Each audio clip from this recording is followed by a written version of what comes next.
This is one of at least 3 city-owned lots full of police cars and other Gary, Indiana property. Residents call them eyesores. But when the police department is strapped for resources, it also raises questions about why it's all left to just rot here.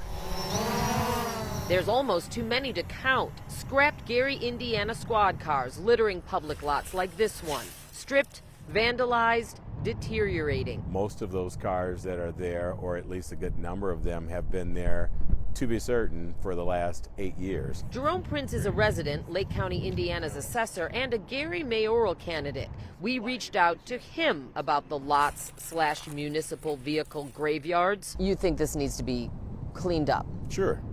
Cleaned up, perhaps utilized. At best, there has to be tens of thousands of dollars of scrap material.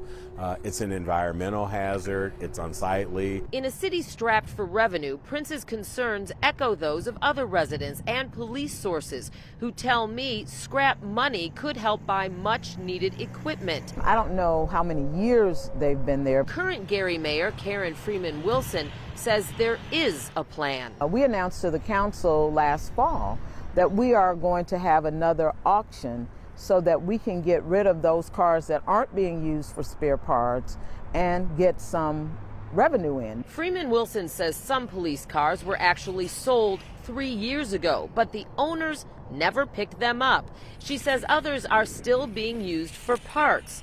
But there's still the question of appearance. Will they continue to look like scrap junkyards, or at some point do you have a plan to at least clean them up? No, there is actually a plan in progress underway to clean all 3 sites up. In one case, she says, cleaned up by the end of May, just after mayoral ballots are cast.